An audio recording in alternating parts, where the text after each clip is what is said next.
Hello बच्चों, कैसे हो? आपका स्वागत है त्रिपान स्टडी सेंटर में। आज जो हम करने जा रहे हैं क्लास 10 साइंस, जो कि काफ़ी महत्वपूर्ण हमारा चैप्टर आया है।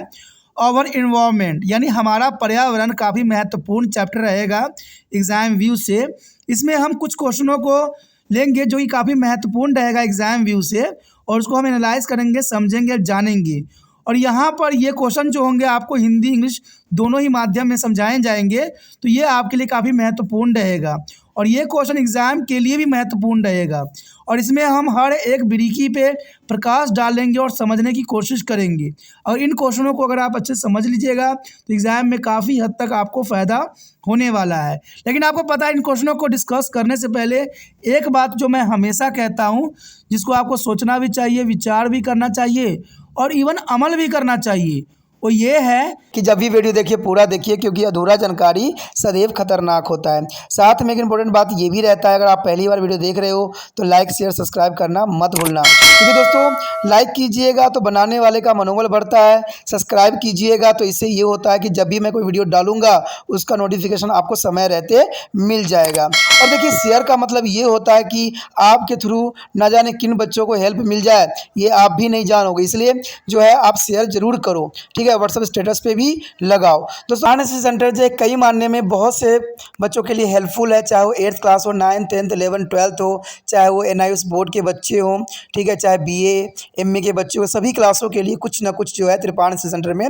उपलब्ध है। तो इसलिए आपके लिए ज़रूरी है कि आप सब्सक्राइब करके इसको चैनल को जो है सेव कर लो, नहीं तो बाद में अगर रिसर्च करोगे तो शायद आपको ये चैनल प्राप्त ना हो। तो इसलिए सोचना नहीं, विचार नहीं करना है, सब्सक्राइब करके जो है अपने पास सेव करना है। दोस्तों ये तो बात था आपके लिए, लेकिन आप देखते हैं हमारा आज टॉपिक क्या है। Today we discussion most important chapter here of environment, class 10 CBSE NCERT here. The book here Science and Technology. But next question arrive here, this is most important here. Energy flow in a food chain is away unidirectionally. Justify this statement. You know that is an important question here. Energy flow in a food chain is away unidirectionally here. Justify this statement. That's important. Explain how the pesticide enter to food chain and subsequently get into our body. That's important here. Some harmful non-biodegradable chemical like a pesticide DDT, that's a non-biodegradable chemical here, enter the bodies of organism through the food chain and get concentrated at the each tropical level, and this phenomenon is called biomagnification या biological magnification here. That's important here. For example, in a food chain operating in a pond, river, lake, the water contains a small amount of, there is 0.02 ppb bare part per million of harmful pesticide here and DDT. When this water consumed by the phytoplankton, the phytoplankton and zooplankton, the concentration of this chemical increased to 5 ppm here. A fish feeding on this is accumulate 240 ppm here, and bird and human beings on this fish were found to contain 1600 ppm of these chemicals. Thus there is an increasing in the concentration of the chemical at the each tropical level. That's important answer here. यहाँ पर जो हम कर रहे हैं काफ़ी महत्वपूर्ण chapter है हमारा पर्यावरण, क्लास 10वीं NCERT CBSE के अंतर्गत जो है साइंस एंड टेक्नोलॉजी काफ़ी महत्वपूर्ण है। और हमारे समक्ष अगला क्वेश्चन जो आया है ये काफ़ी महत्वपूर्णता रखता है कि खाद्य श्रृंखलाओं में ऊर्जा का प्रभाव हमेशा ही एक दिशात्मक होती है।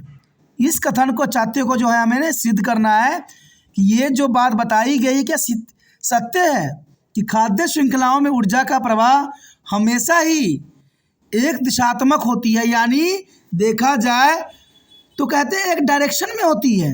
और ये बात सत्य है।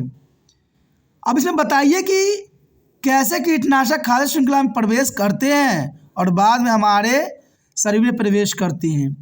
काफ़ी महत्वपूर्ण क्वेश्चन है एग्जाम व्यू से। ऐसे क्वेश्चन एग्जाम का काफ़ी महत्व रखता है। कुछ हानिकारक गैर बायोडिग्रेडेबल रसायन जैसे कीटनाशक डीटी शरीर में प्रवेश करते हैं, इसमें तो कोई दो राय नहीं है।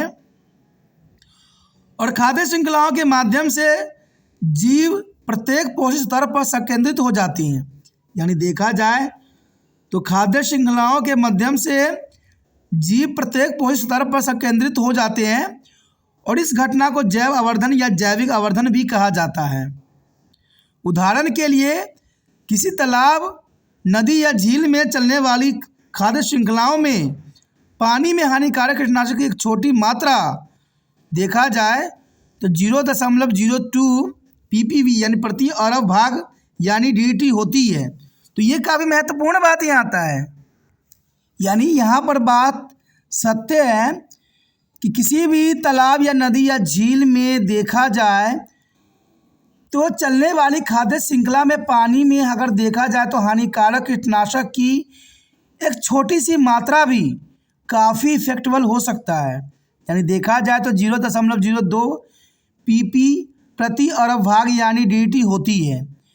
जब इस पानी का सेवन फाइटोप्लैंक्टन और जैकोटन द्वारा किया जाता है तो इस रसायन की सांद्रता 5 ppm बढ़ जाती है। जनरल सी बात है, जब इसका सेवन फाइटोप्लैंक्टन और जो है जैकोटन द्वारा की जाती है तो इसकी संख्या जो है 5 ppm बढ़ जाती है। इन्हें खाने वाले मछली जो होते हैं 240 ppm जमा करती है। यानी देखा जाए तो ये आहार श्रृंखला में एक जगह से दूसरे जगह ये चल रही है और इन मछलियों को खाने वाले पक्षी और मनुष्य में इस रसायन की मात्रा देखा जाए तो 1600 ppm पाई गई है और इस प्रकार प्रत्येक स्तर पर रासायनिक सांद्रता में वृद्धि होती है। ठीक है दोस्तों, ये बात सही है कि जितने भी हम कीटनाशक यूज़ कर रहे हैं, जितना भी हम डीडीटी खेतों में यूज़ कर रहे हैं, इसका प्रभाव मनुष्य पे ही हो रहा है। क्योंकि हम ये सोचते हैं कि पानी पड़ जाने के बाद या ख़त्म हो जाने के बाद रसायन का हम पे कोई उपयोग प्रभाव नहीं होता, ये गलत है। मान लीजिए आपने खेत में छिड़काव किया है रसायनों का और कई दिनों के बाद जो है इसको पशुओं को खाने के लिए दिया है, तो जरना सी बात ये बात साफ करती है कि जब वो पशु खाएगा तो उसमें अगर 0.02% pp भी हुआ तो इसका मतलब है कि आगे जनरेशन में ये ट्रांसफ़र होता ही रहेगा। यानी आपको पता है जानवर ने घास खाया, हमने डीडीटी जो है घासों पर छिड़काव किया और इसका घास को जो है जानवर ने खाया और जानवर ने जो है दूध दिया और हमने उसी दूध का जो है सेवन किया, तो उसका मात्रा हमारे तक पहुँचते पहुँचते 1600 pp पाई गई है। तो इसमें कोई दो राय नहीं है। अगर हम दूसरी तरफ से देखें तो मान लीजिए आपने डीडीटी का छिड़काव किया, बरसात हुई और डीडीटी बहते हुए नदियों में जाके मिल गया। नदियों में जब डीडीटी मिला तो उसको मछलियों ने जो है अपने ऑक्सीजन के अंतर्गत, पानी में सांस लेने के अंतर्गत अपने शरीर में इसका उपयोग किया, तो ये मछलियों में चला गया और मछलियों में 240 pp के आसपास रही। लेकिन जब इंसानों ने और किसी पक्षियों ने मछली को खाया तो उसमें जो है 1600 pp जो है वो कीटनाशक प्रवेश कर गया। यानी देखा जाए तो जितने भी चीज़ हम यूज़ कर रहे हैं आधुनिक युग में, उसका प्रभाव हम तक ही पहुंच रही है और इस बात से सभी इंसान अनभिज्ञ हैं कि जो भी हम खाद खेतों में डालते हैं वो घुमा फिरा के हम तक ही पहुंचती है।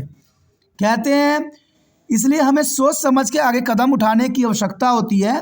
लेकिन इंसान जो है पैसों की लालच में आज तो कहते हैं, ये तो चलिए डीडीटी खेतों में छिड़काव करने की बात है, कीटनाशक खेतों में छिड़काव करने की बात है।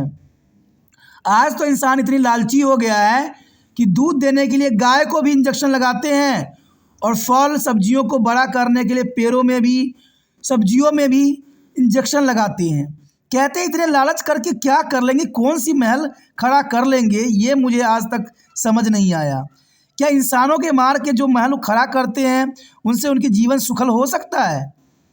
कहते हैं ऐसे लोग कभी भी समाज के लिए नहीं हैं, ये सदैव ही समाज को के दुश्मन हैं। और ऐसे लोगों को सरकार को हद से अधिक दंड देने की प्रावधान करना चाहिए, सख्त सख्त कानून बनाने चाहिए कि ऐसे लोगों को जो इस तरह के प्रावधान करते हैं, गायों को इंजेक्शन देते हैं, सब्जियों में इंजेक्शन मारते हैं, कहते हैं गलत तरीक़ों से जो है इन चीज़ों का उपयोग करते हैं, वो गलत है।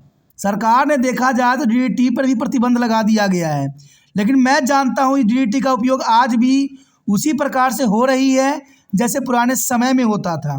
क्योंकि मैं एक बात जानता हूँ कि सरकार सिर्फ रूल रेगुलेशन कागज़ बातों में ही लगाती है, कागजी बातों में ही करती है, ज़मीनी हकीकत पर इसका कोई भी प्रभाव हमें प्रत्यक्ष रूप से देखने को नहीं मिलता है और इसका हम स्वयं पे ही प्रभाव पड़ रहा है। आज देखिए मनुष्य के जो है सब कुछ शरीर में बदलाव के साथ साथ उसके मानसिक तौर पे भी बहुत बदलाव देखने को मिल रहा है।